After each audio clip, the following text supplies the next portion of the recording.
Layla, welcome to the podcast. Hi, thanks for having me. Yeah, you've had a busy week. Yeah, it's been wild seeing all of our socials blowing up. The internet's going crazy right now, so it's been fun. It was pretty genius by Hulu. You get a bunch of, women that already have giant followings on social media and put a TV show together because even if they just get their audience, they're going to get a big absolutely. Amount of people watching. Just combined, I think all of us have well over 10 million followers together. So it's definitely a really big reach already. And then adding just like the world wanting to watch shitty reality TV too, that makes it even better. So well, it's kind of funny. It's kind of like, it's a little bit like Real Housewives of Salt Lake, but not as trashy. But like, I was talking to my buddy Travis about this today because I was like, dude, how do you explain this show to somebody from Texas or Oklahoma that's never been to Utah, right? Because I think the show actually did an amazing job of capturing what is the culture of Utah. It reminded me, took me back to my 20s and when I was, in the church and kind of having some of these issues. It was just very fascinating. I think they did a very good job of really capturing the dynamics of friend groups within the Utah culture and the bubble that is Utah. Yeah, I know. I think it's really interesting. A lot of our cast members were at different levels of our faith, people that are very devout in our group. And then there's people like me and Jess that we don't follow everything to a perfect T, and then members that aren't even a part of the church anymore. So it's definitely different to kind of see that dynamic of all of us at different levels. But I think it's kind of refreshing, honestly. So how good of friends are you girls? It seems like on the show, you're either the worst friends ever or you're actually not that close. What's the real connection there? Honestly, right now, some of our friendships are rocky, but when we went into filming, all of these girls are genuinely my best friends, and a lot of them still are. I'm really, really close with Jessie and Demi. I feel like those girls are my closest on the show, but no, I feel like genuinely we all have some genuine friendships, which is good, and I feel like that's different. A lot of reality shows, I feel like the second the camera's cut, they're not friends anymore. They don't talk until the cameras are back up. So I think it's interesting that we actually all hang out pretty regularly off of camera. We're still texting each other daily, calling each other daily. So I feel like that's really different, and I love it. How has the show coming out changed the friendships? Because there's some stuff that happens that maybe you didn't see, right? No, for sure. I did not expect certain things to go ways with Whitney, for example. That one. We'll get into her. Yeah, that was a little different. So definitely things happened that I did not expect at all. I think we all went in thinking that maybe some people would be the villain, and then it switched around. So like what? I thought originally maybe I think Jessie talked about it she went on the Weekly Trash podcast, and she was saying that she was the only girl in our group that drank and did stuff like that. So maybe they would kind of pin her as the villain. And but completely different. Or I feel like people would maybe guess that Tay would be the villain, and she wasn't at all. So yeah, it was definitely not what I expected this season. But what's your current relationship with Whitney?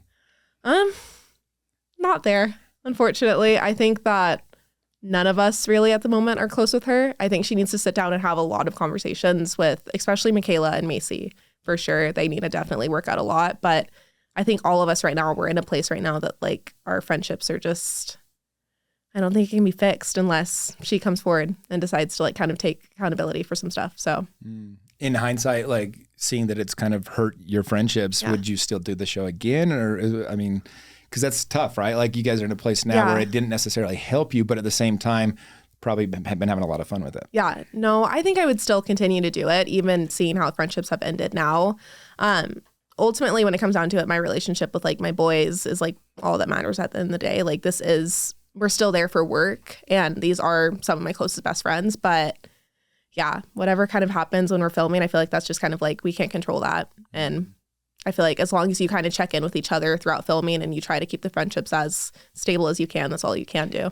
How did they do as far as the realness of it versus what was scripted? I think that's one thing that people always want to know with reality. I did a TV show when I was in college, and it was a dating show called Not on the First Date. Okay. Yeah, the subtitle was Taking You from Blind Date to Eternal Mate. It was pretty badass. Love it. Yeah, it was fun. But we could make each date look about as good or bad as we wanted. Yeah. You got 2 to 4 hours worth of filming and you're making a 15-minute thing. Yeah. How accurate was it, and how much of it was scripted? Honestly, a lot of it was pretty real. I think that there's definitely some times where producers would be like, hey, we want you, Jessie, and me to go grab something at Swig really quick, and we want you to talk about this. But they would never force us to say certain things. They would kind of just prompt us, hey, talk about what Whitney said yesterday at this and how that made you feel. So it was never them being oh, we need you to say this. They would kind of give us talking points, and we would take over from there. But yeah, so it was never scripted, but they would kind of guide us in which ways they wanted us to talk. Yeah, I think a couple of the girls definitely came off looking better than others. Yeah. You, I think, came off probably looking as good as any of them. And you were pretty quiet on the show. I was. One of the reasons I want to do the podcast with you is I think a lot of people are asking, all right, well, who is this Layla girl? Yeah. Like, what's her story? Yeah. So I kind of want to back into that now. Yeah. Let's kind of maybe tell a little bit of, I think you joined the church when you were like 16 or something, right? Yeah. So where'd you come from before that? So I'm from Arizona, born and raised. And then, I converted to the church when I was 16. I had kind of just like a messy life growing up. My family was just super unstable. I was bouncing back and forth between my mom's house and my dad's house, just wherever, which parent liked me more at the moment. So just definitely a very messy life growing up. And I just did not have that stability that I felt like a lot of my friends had. And I would escape to their houses all the time. If they would invite me over for family dinner or like scripture study or anything like that, I was just always finding myself at my friends' houses. And I just always would go home and just wonder, like, why do they seem so happy? They seem like they have their lives together so well. And like, that's the complete opposite of my life. And I was just wondering, like, okay, I think that one thing that they all have in common is that they're all members of the church. So if I convert and I become a member, then hopefully one day when I'm older, like that would be like my future. And like, I'm going to have like a happy, healthy relationship with like my future partner and a big, happy family. That's kind of like what like motivated me to convert at 16, which was hard. My dad wasn't in support of it at all. So I actually kept it from him until I graduated high school. He ended up finding out about it, but The parents don't have to like sign off on that or anything? only one has to. Oh, okay. So my mom did. So kind of got away with it that way. But so I kind of hid it from my dad for a little bit and then he finally found out about it. But so it's kind of what like inspired me to decide to convert at such a young age. But I'm glad that I did. I feel like it taught me like a lot of valuable lessons that I needed and kind of helped me with like finding better direction and better standards. Cause I feel like at that point I grew up a Christian. So I went to like those type of churches with my mom and my stepdad, but I didn't really have like morals in a sense, kind of. And I kind of think that helped shape me a lot to like the person I am today. So yeah, I mean, I left the church in my 30s, when I was like 31, but I'm so grateful that I had it because it did keep me.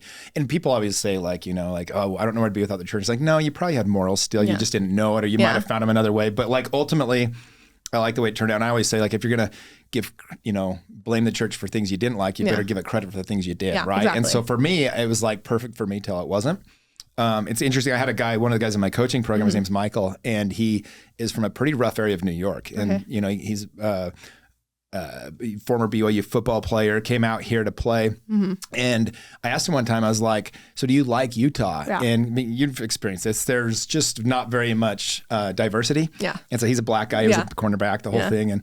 And I said, how does it work? Do you feel like you have your support out here? Do you feel like you've ever experienced racism? We talk about it.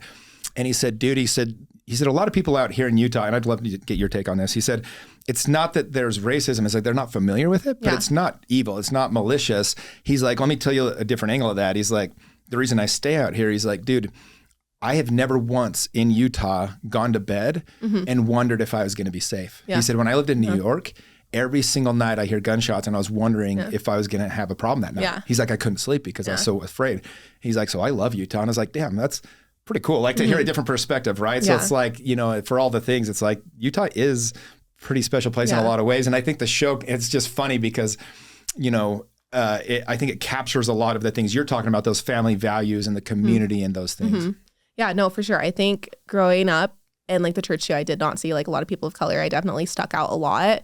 But just like you're saying about your friend, I feel like there's so many benefits to it. And I've never really focused on the negative. I feel like with so many things in life, you can focus on the negative of a lot and kind of put yourself into a bad mindset. But I just kind of focus on like the good of it. And I don't think it's the church's fault that there's not a lot of members. I think it's just like a lack of maybe people of color not understanding yet or like being familiar with the church. And that's just like going to evolve with time.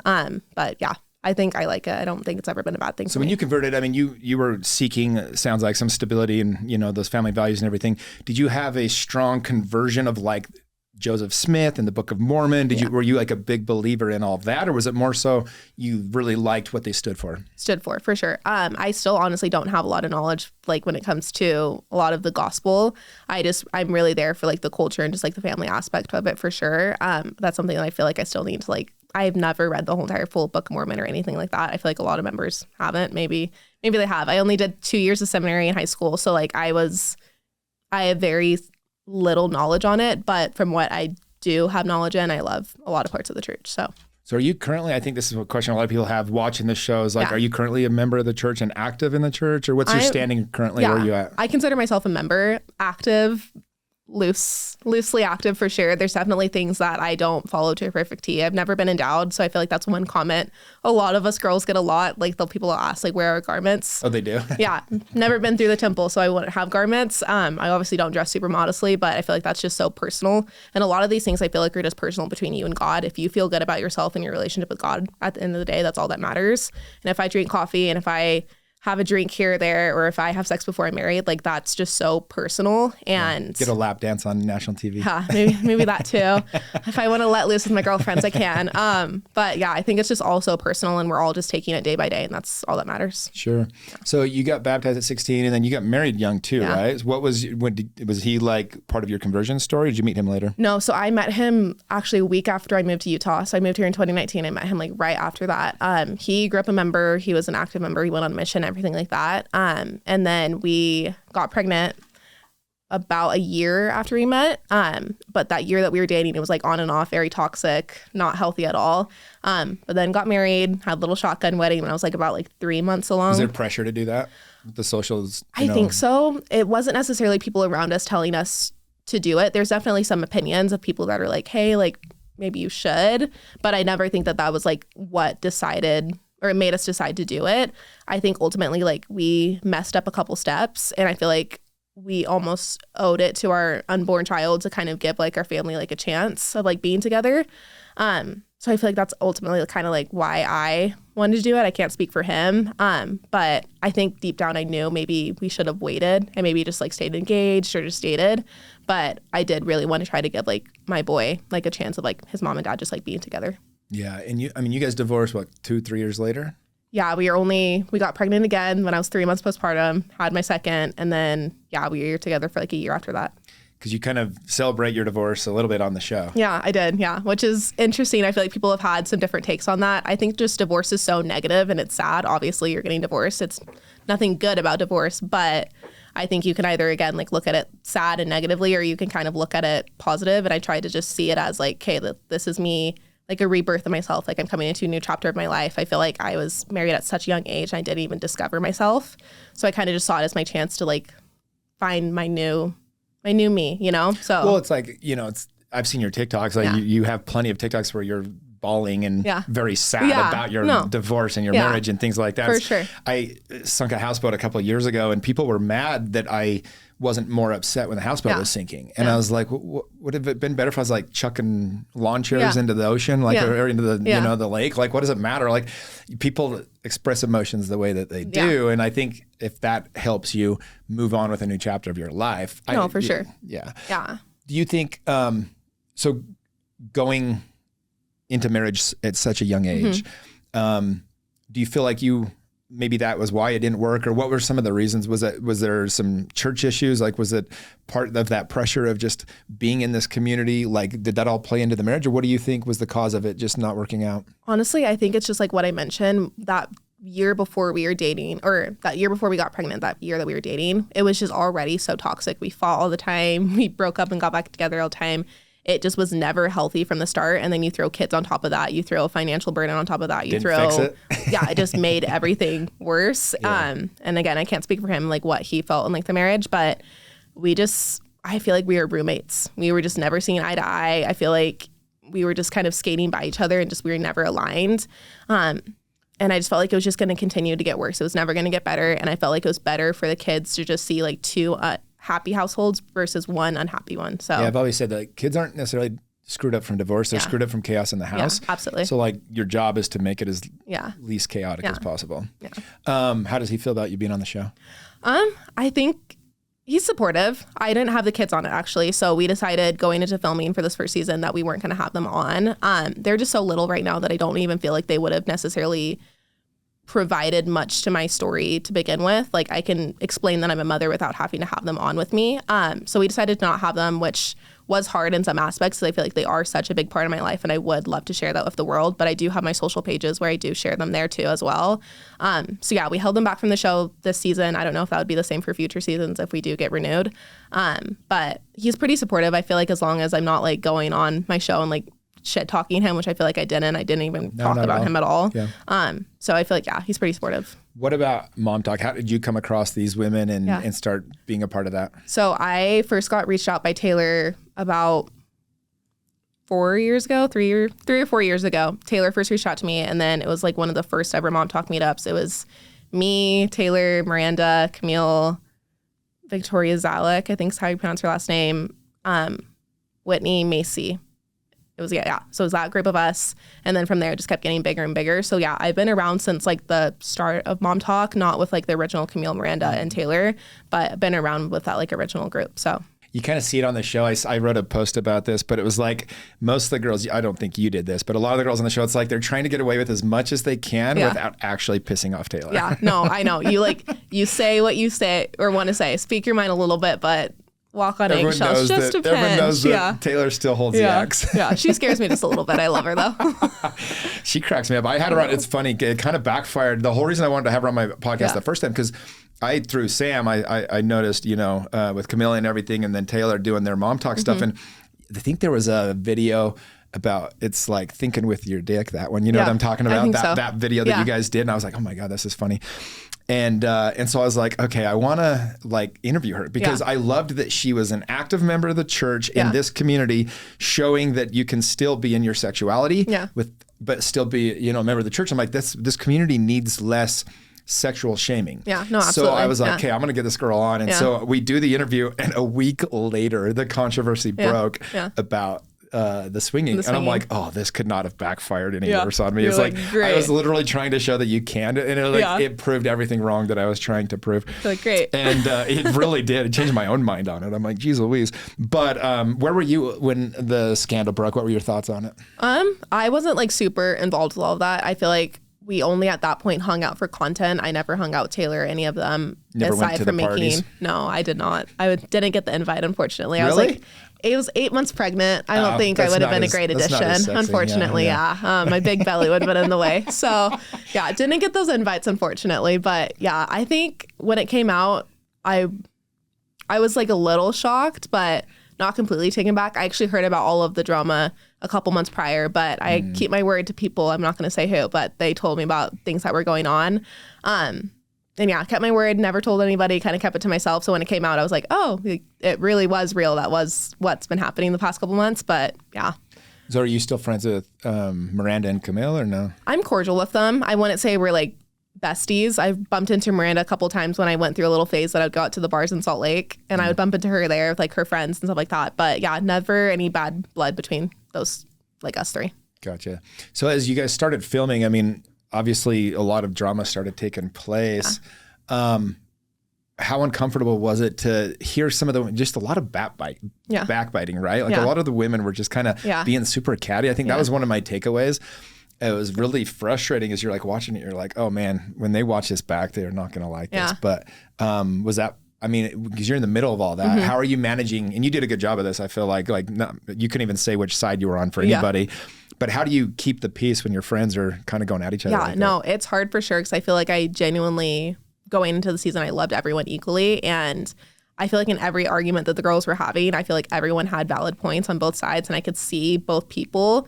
But yeah, I don't think anyone ever went about it badly. I feel like everyone tried to move like as authentically as they could in those moments. I feel like emotions are so heightened too when you're on reality TV. Like, you're trying to make good TV for sure. So I feel like some girls definitely were playing their part, and they played their part well. But yeah, it's definitely hard for sure, because you don't want to damage in your relationships by saying a lot. But as you can see, I wouldn't say a lot. I just kind of sat there and made faces for sure. But I was going through so much when we were going through filming that taking on girl drama too was just like a lot for me. So I just kind of sit there with your own relationship. Yeah, at that point I was 3 months separated from my ex, so we were still in like the very hard stages of it, learning how to co-parent, very new, very just fresh emotions. So adding on girl drama, I was just like not mentally there and able to like take that on too. So yeah, I was a little bit quiet, but a lot of people ask, like, they're like, well, aren't you worried about giving the church a bad name? And I think in your situation, you converted for different reasons. I don't think you're like one of these people that thinks that people that aren't members of the church, it's like the only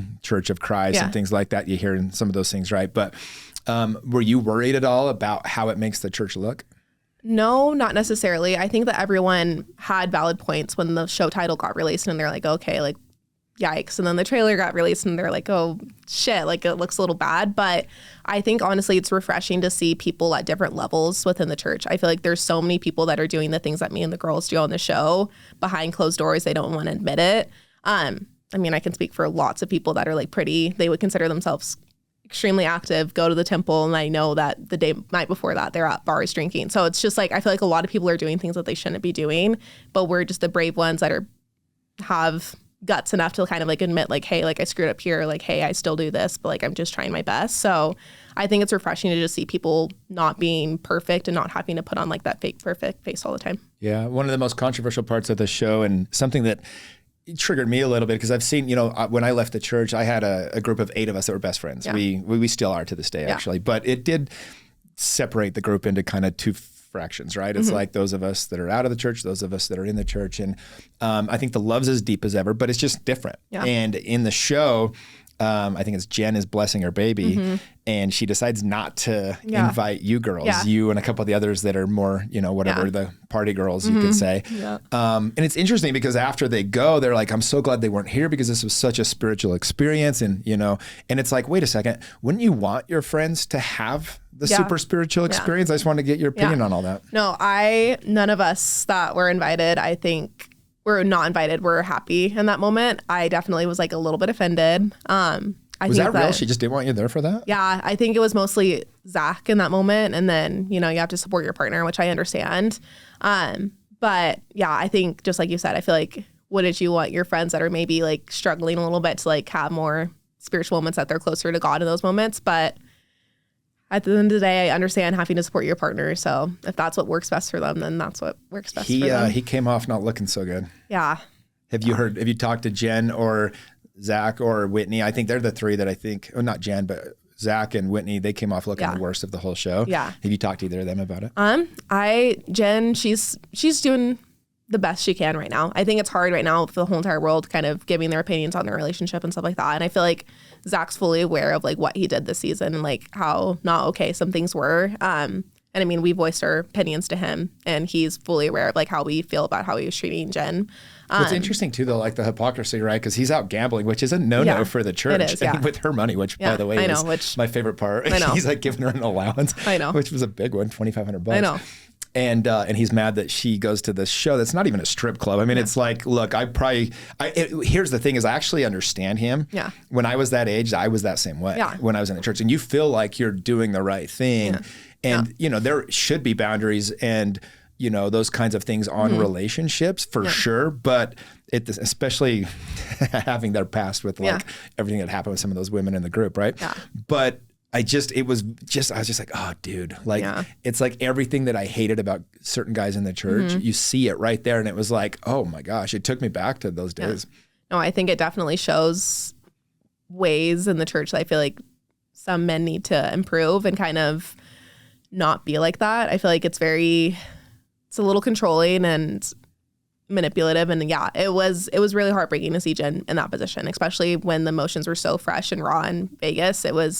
It's heartbreaking to see your friend being treated that way when like you see her not in that light at all, and to see the things that he was saying to her was really hard for us to see. She's so sweet too, and you're like the way he's thrown around the word divorce. That was interesting to me because like part of when with me with the church, it was like, hey, you're in. Like marriage in the church is no joke. It's for time and all eternity. I was once dating a woman, I think I was like 26 or 27, and she had to get her temple divorce before we were engaged, and she had to get her temple divorce before we could get married. And I'm not proud that I said this, but this is what I said. So we were getting pressured to just get married and then figure it out later. Yeah. But my mission president had been very specific about this. And he told me, and I repeated it to her, I said, look, my mission president once told me that the man who marries outside the church will weep on a daily basis when he sees the God he could have been. And I was like, holy shit. Yeah. So I repeated that to her. So I said, let me just tell you where I'm at. I would rather not marry you than marry you outside the temple. Like, that's how strong that was to me, right? Like, so to hear him throw out the divorce word is like that quick because she's going to Chippendales. Like, what are we talking about? Like, either marriage is like everything or it's like, you can't just throw that around like that. No, absolutely. I think that word was something I was throwing a lot in my marriage too, like from both ends. I would throw it around, my husband or ex-husband would throw it around as well.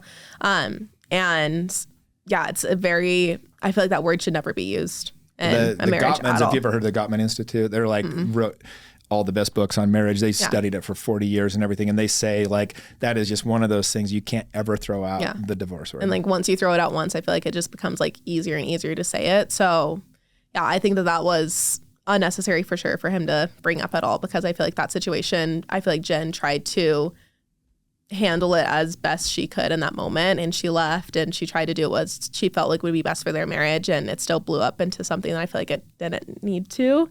But yeah, I feel like just emotions are really high in that trip, so it was hard. So I mean, it's only been a couple of days since it came out. What have been the reactions towards you? Have you had any negative reactions from anybody? No, the only comments I get sometimes are people saying that I need to find black friends, which is always an interesting one. I mean, it's valid. I mean, one of my best friends actually is. So that's like not on the show, but yeah, so I think it's funny. But do you feel like part of it was like they wanted you in there for the diversity? Yeah, maybe they did. And I mean, but you're part of the original group. I mean, I am part of the original group. I think some people. Taylor wanted you to have a role in it? Maybe. I don't know. I honestly don't know why Taylor originally pulled me in, because at that time, I only had about like 12,000 followers on TikTok, so nothing. So when she DM'd me, I was actually very confused on why she did originally. Maybe I can ask her one day, like, why she originally DM'd me, because I don't even know to this day. I was just always thanking my lucky stars for that, because obviously if she didn't DM me, I wouldn't be here today for sure.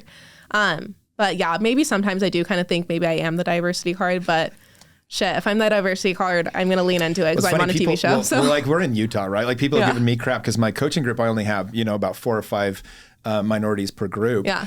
And I'm like, dude, I have tried everything I can. Yeah. Like I even gave a free scholarship to a guy that, was a different ethnicity. Yeah. And like I've tried everything. It's just, we're in Utah. There's not a whole lot of diversity. What are you going to do? No, literally. I know. When people say that I need to find more black friends, I'm like, but where? And I feel like that'd be honestly more weird if I purposely went out seeking out people of color just so I could like have more, you know what I mean? I feel like that'd be more odd. I'm just going to make friends based off of connections, not skin color. It shouldn't matter. Yeah, like skin tone does not matter. I think that there's a lot of people trying to keep racism alive, and it's like those are the people that are pushing those kinds of agendas. Like normal people, like I can't remember the last time me and my friends cared what somebody's skin color was. No, you know what I mean? It just doesn't even come up in normal people's conversations. If my friendship is genuine with that person, I couldn't care what color they are, and I feel like that's what should be normalized, but I guess not. So what are you hoping that comes out of this? Are you wanting to grow your socials? Are you wanting to use this to springboard you into maybe some other stuff with acting and Hollywood and things like that? No, I think I would love for my socials to grow for sure. I think it would be really nice to just have like a more stable income for like me and my boys, just being a single mom.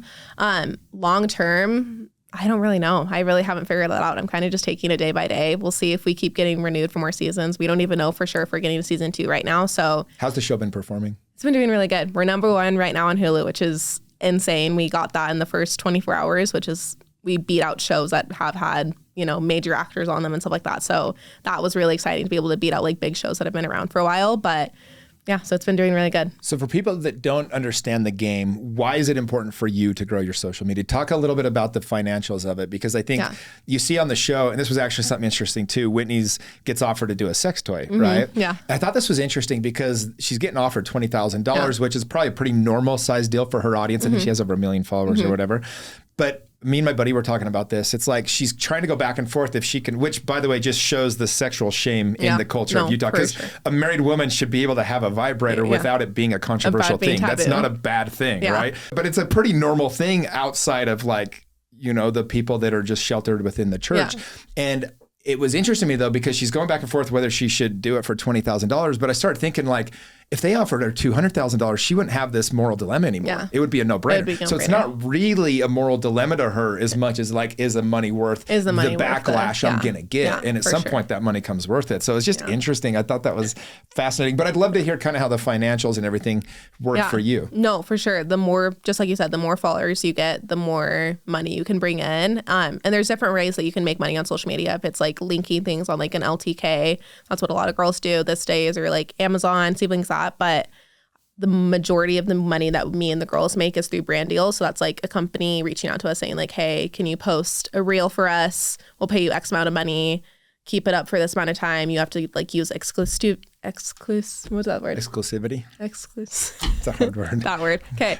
You can't post about like other brands for a certain amount of time. So there's different ways that you can make money and make really good money on social media. So what's the biggest brand deal one of the Mom Talk moms has ever gotten? Do you know? I think the biggest one was I think Taylor, she did the same sex toy brand deal. I think she did it like a year or 2 years ago. It was a while ago, but I think she said she made like 40K on that. So pretty good money. Well, I started growing my socials about 5-6 years ago. And what happened is I had a buddy that was staying at my house, my buddy Johnny, and he was dating an Instagram model. And that day she was like, yeah, I just made $8,000 off this post. And I'm like, wait, what? Say that again? Yeah. And then she's like, yeah, I've made more money this month than my mom makes in a year. She's a lawyer. And I was like, oh my gosh. Yeah. And that girl ended up going on, it's Charlie Jordan. I don't know if you're familiar with her or not. So she went on to she makes multi tens of millions of dollars now doing this. But she's the one that said, she was like, yeah, this is going to be the future of everything. She was like 19. I'm like learning everything I can from her. And I started building it up. And, I've had multiple days. In fact, 2 years ago, I had 3 different days doing a different thing where I made $1 million in a day from my stupid Instagram page. Yeah. And it was like, oh my gosh. So my family doesn't understand it at all. Like different people, they're like, why does Jimmy care about this stuff? He's all self-absorbed. It's like, no, it's not. It's we all are our own brand now and nobody else is going to promote you. Yeah. So you have to promote yourself and you try to be interesting. That's what Charlie would always say. He's like, look, if you want people to be interested, be interesting. Yeah. And it was the best advice she ever gave me. So I'm like, okay, well, I've got to figure out how to be interesting, right? So I start traveling the world and doing fun things and meeting fascinating people. But it really is the future of marketing and advertising and every single person. I'm going to teach this all the time, but like whether you want to be or not, you are your own brand. Yeah. And it's your responsibility to push that. Yeah. I think watching this show, it kind of soured a lot of people on like, oh, is this what it looks like behind the scenes to have to be an influencer? It's not as exotic or as fun as it looks from the outside. It's a little cringy from the outside it's for quite sure. Cringy in a lot of ways. I know, definitely for sure. But I feel like all of us girls have learned how to kind of like work social media, get the views, bring the traction to your page. And it can come off a little cringy, but I mean, these girls are making a shit ton of money off of making cringy videos. So if that's what you have to do to survive in life, then I mean, more power to you. It is cool. I mean, it's empowering in some ways too, though, right? Yeah. You get to have, you're making your own income and you're supporting your kids off of what you're doing on social media. Yeah, no, it's really nice to be able to just stay home and focus on our children. And that's something that a lot of people don't get to do. They have to like work full 9-to-5 jobs and they're not able to see their kids as much. So I'm super grateful to be able to work from home. Do you work outside of what you do with Mom Talk? No, just this. Just that? Yeah. So do you make more on TikTok or Instagram or where's your? TikTok. Yeah. And I know a lot of women in your situation, they turn to like OnlyFans and stuff. Yeah. Have you ever been tempted to do that? No, honestly, no. I think the thought of my kids bumping across it one day and seeing mom like that. I think that's a really good call. Yeah, no, I don't think I could do it. But I mean, if you do that and you have children, I feel like if that works for you, then that works for you. Yeah, no, it's one of those things. There's all the memes about the kids growing older and you can just imagine that. Yeah. But I think there's millions of people that use it now. I know a mom that has it too, and she makes great money doing it. So I feel like it's so personal. If you feel good about it, at the end of the day, that's all that matters. Mm. So outside of doing this, like, how do you come up with the content that you're gonna outside of the show, what you're gonna post and how you're gonna build your pages? Yeah, I honestly kind of just focus on the trends and like what's going on at like the current moment, just kind of see what's trendy. And I feel like I made a TikTok the other day poking fun at the fact that I didn't have an orgasm. And so like you just kind of, you play off of what you think is going to do. I wasn't going to bring it up, but since you did. Oh man, yeah. Are you good now? You're taken care of now? No, still no. So hopefully, I'm surprised they didn't play that up more on the show. I know, once they it came should have. up. I don't know if we get another season, maybe they will next season. But yeah, I had a friend that said that when she was about 10 years older than you at the time, and she said the same thing. I've had a lot of women actually DMing me, like thanking me for like talking about it and normalizing it, because I feel like it's something that a lot of women experience, unfortunately.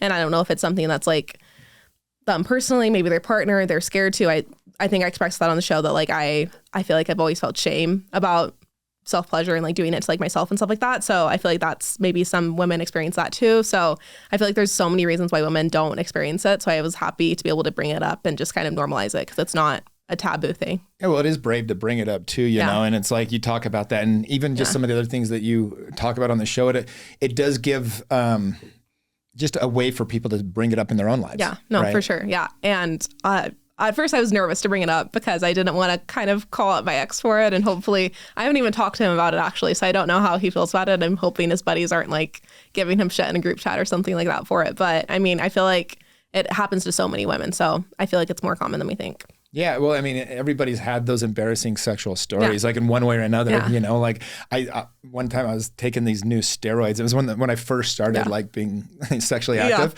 and I couldn't get an erection one time. And I was just like, oh my gosh. I just looked at her. I'm like, I am so sorry. It was the second girl I ever had, slept with. And she's like, well, what's going on? And I was like, well, I'm taking this steroid and I think that's what it is. And she goes, let's stop that. I'm dead. But you just you don't know. And I know. And I share that now because maybe that'll help somebody. I don't care, whatever. If you've been around long enough, you got some stories to tell. Yeah, that's funny. Was there any part of you that feels like you were too vulnerable at any point in the show? I mean, you let yourself go a little bit at the Chippendales, the guy got pretty sexual with you. From the view they showed on the TV, it looked like he was naked. I'm guessing he wasn't. But no, he wasn't. So they wear socks, actually. Is that what it was? Yeah, but the first time they didn't show this part in the show because I feel like they had to keep it a little bit, safe for the TV. But at one of the parts, he had a towel and he flashed it to me, but I didn't see that he was wearing a sock. I straight up thought he was naked and I saw everything. I was actually mortified. And then he did it again. I was like, okay, he's wearing a sock, but it was skin colored. So I was like, why would you be wearing a nude sock? I thought it was something else, but no, it was, I feel like that was a experience. That was something I've never experienced before. And looking back, they kind of sold you out because you were the single one on the show. I know. You're the only single one, right? Yeah, just me. I mean, Taylor's not married, but she's dating Dakota. Right. Depends on the day. Yeah. Yeah, actually, I don't know. She might be single today. I'm just kidding. She is so fascinating. I love that girl because she's so real. Yeah, she is. That's why I've only had a few guests on my podcast twice, and she's one of them. And honestly, I love people that are just authentic. Yeah. And say what you want about her. You can love her or hate her. Yeah. And my buddy said to me today, he's like, because we were just talking about some questions for the podcast today, and he's like, dude, I have mixed feelings about her. I go, well, no shit. Everyone does. I was like, that's what makes her so fascinating. And I know. He's like, oh, good point. Yeah. No, I think one thing that's amazing about Taylor is that she screwed up in life multiple times, but who hasn't? But she owns up to it. She doesn't avoid it. She doesn't lack accountability. And I think that's something that's so good that she's able to be I did this and it was messed up and it affected these people's lives and I feel really, really bad for it and I'm trying to do better. And I feel like that's all that you can do at the end of the day. And I'm really proud of her for that. So agreed. Have you been to church since the show came out? A couple times. Yeah. Anybody? Oh, since it releasing recently? Yeah. Oh, no. Since the trailer came out, yes, I went one time. Anybody say anything? No, I feel like I got a couple of glares, but since it coming out now, I don't think I'm going to go back for a second. I think I'm going to need a break. Take some time. Has the bishop reached out to you or anything to be like, hey? No, my records are in my old house that he used to live in. A singles ward or a married ward? No, a married one. Okay. Yeah. So I don't think he knows that I moved yet. So hopefully my new bishop doesn't find me and message me anytime soon because I don't really want to talk about that. If he gets to episode 7 or whatever. Just skip that one, please. Hey, what was with the Fruity Pebbles thing? You couldn't really tell from the video, or maybe I wasn't paying enough attention. I was kind of watching it in the background, but felt like it was an inside joke that never got told. Yeah, that's definitely, it's an inside joke for sure. I'll let that stay between Demi and Brett for sure. Fair enough. Well, it's just funny because it's they kept talking about it, but they didn't. I'm like, I was like, did I just miss it? I wasn't paying attention. No, I think that was just something that we decided before filming to not bring up. And then when Whitney brought it to the Valentine's party, that was Demi being definitely a little bit what the heck, we said that we weren't going to talk about it on this season. Well, then she got sold out because she wasn't supposed to tell you guys, right? Yeah. So it was definitely, that was a hard situation there because that wasn't supposed to be on the season for sure. But Do you have anything that you thought was misrepresented that came out? No, I honestly think that everyone was pretty true to themselves this season. I feel like, And how much has your social media gone up since it came out? My TikTok's gone up 100K. Really? Yeah. What are you at now? I think last time I checked it was 115 or something like that. So you were at 15 and you went to 115? No, I can't count. Wait, what is that right now? I don't even know. Let me see. All right. I can't do math. Let's see. Has to be accurate, right? Oh, our theme song always playing in the background. That's a good theme song. I'm at 128, so I started at 26,000. Wow, so you've gained over 100,000 people. Yeah. Good for you. And then my Instagram, I've gone up, I think I'm at 50 or something right now. So yeah, pretty decent amount. I was at 9,000 before. So have you had any brand deals reaching out to you since? Yeah, my manager, she's the one that handles all of them though. So she tells me hey, would you want to do this one? And then I haven't heard back yet, but yeah. Awesome. Yeah. Well, what else can you tell people about as far as your current, again, I think the spin of this show that's so fascinating is the Mormon spin. Yeah. And so like for you being on this show, being semi-active Mormon, I would say. Yeah. Again, is there like any message you wanted people to get or you hoped they would get by you doing this or not doing certain things? You know, because I think that's ultimately like, how are you going to be remembered from this and how would you want people to look back on this experience? No, I think that ultimately a lot of our goals coming onto the show, we wanted to just empower women to step up in their marriage if they wanted to have more power in their marriage, or to find their own careers on the side of like being married and find different like activities and like hobbies outside of being married and being a mom. I think one of my goals going into the show, I wanted to like inspire people that if they're stuck in like a toxic marriage to get out, and it's okay to be a single mom and it's not scary, like Zach said on the show. I think we just wanted to empower women and just show moms that they can find happiness and different things outside of motherhood. That's beautiful. Well, for people that want to follow you, that want to watch your TikToks and your Instagram, where do we send them? Like say my username? Yeah. Oh, it's Layla Taylor. Perfect. Well, thank you again for coming on. Yeah, I appreciate thank you for having me. Yeah, it's fun. Yeah.